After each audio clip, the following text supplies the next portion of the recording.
বাংলাদেশ থেকে মালয়েশিয়ায় কর্মী পাঠাতে আর যাতে কোনো সিন্ডিকেট না হয় এই বিষয়ে দুই দেশের সরকারকে যথাযথ পদক্ষেপ নেওয়ার আহ্বান জানিয়েছে refugee and migratory movements research unit RMMRU.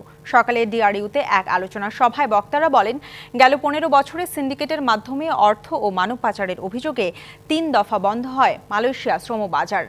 আবারও সিন্ডিকেট করার পাঁয়তারা চলছে বলেও অভিযোগ করেন বায়রা নেতারা। মালয়েশিয়ায় যেতে সরকার নির্ধারিত জনপ্রতি ৭৯,০০০ টাকা খরচ হওয়ার কথা থাকলেও সিন্ডিকেটের কারণে লাগছে ৫ থেকে ৫.৫ লাখ টাকা।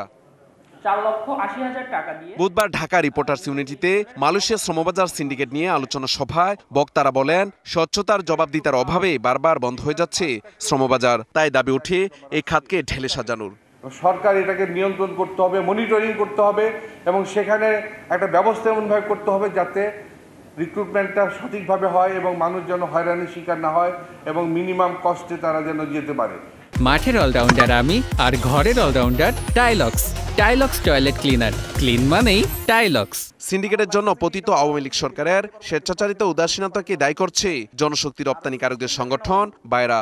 এই যে স্বৈরাচারী সরকারের যে ধারাবাহিক ফেসিবাদী যে কায়দা, সেই কায়দাটাকে ব্যবহার করে কিন্তু এই কাজটা করা হয়েছে।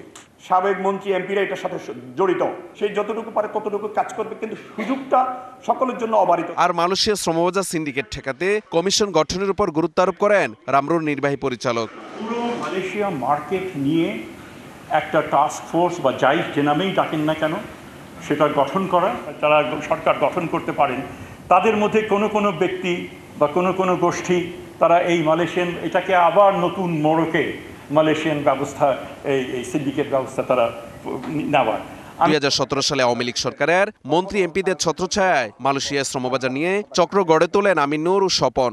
তাদের অনিয়ম, প্রতারণা ও অর্থ পাচারের অভিযোগে চলতি বছরের মে মাসে বন্ধ হয়ে যায় মালয়েশিয়ার শ্রমবাজার।